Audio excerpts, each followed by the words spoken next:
You're checking out two air conditioners to see if they need to be replaced or if they can hang in there for a couple more years. And then you got to check out the heat too. So the question is, if you're checking out two air conditioners, why are you wearing a mid hat? That's not the question. Some like it hot.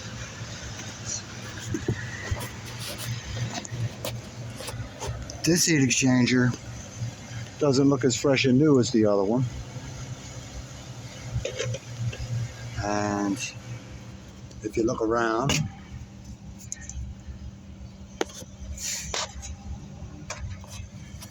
you see some telltale signs on these York units and all units. A good place to check is on these welds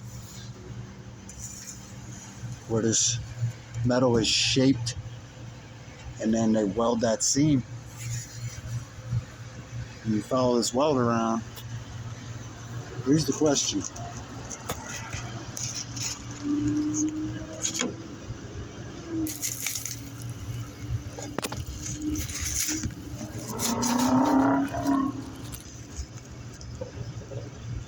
Is that big enough to turn off the gas?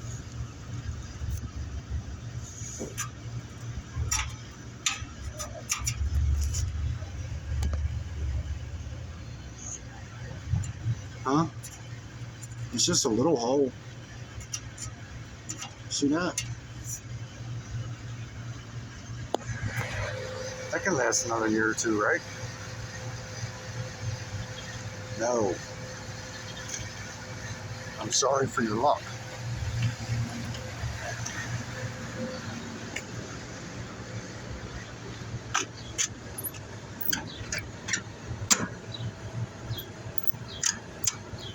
These people are pretty trustworthy, but you don't 100% know we're going to turn off the gas.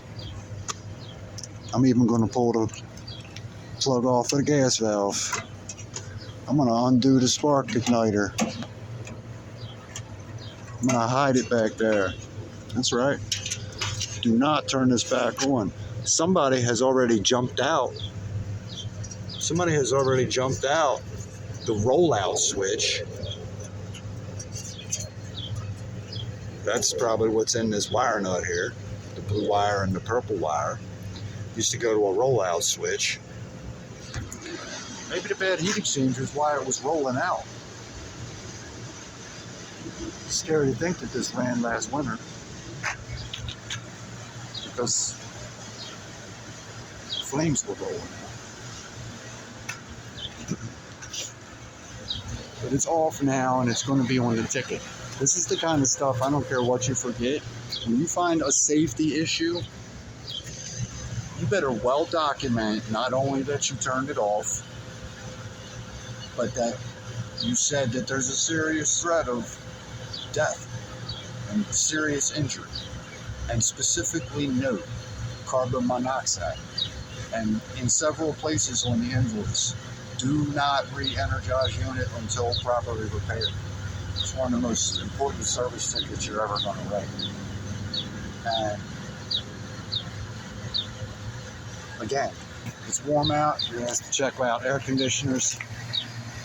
Check the whole unit out. What good does it do to tell somebody everything's fine and then turn around and give them $4,000 in the wintertime? Tell them right now.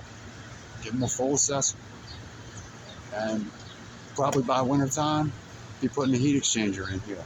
A small place like this unit is that 6.5 tons or something?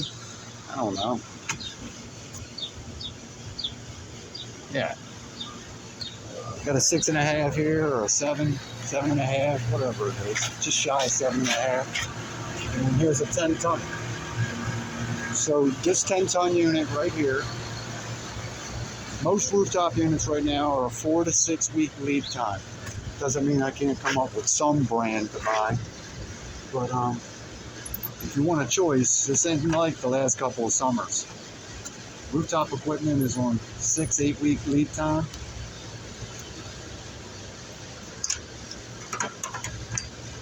A 10-ton unit on the roof, crane, everything. I don't know. What? The 16 grand fair? It's different in all places around the country. I know there's a quote on the table downstairs that says 19.5 to replace that 10-ton unit.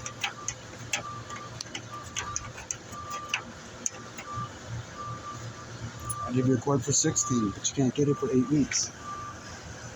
And, yep, that's it. Check the whole unit, not just the heat and AC. These units are savable, but not the heat. Last but not least,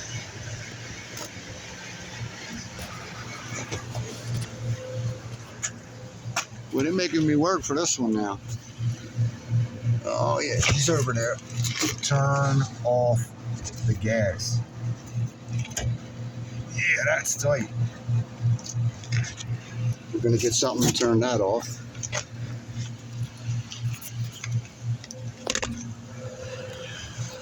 And rehang that panel and go downstairs and tell everybody, relax, summer's gonna be okay, but you got some things you wanna think about. Starting with in the fall, you won't have any heat. So at least they got some time to think about it.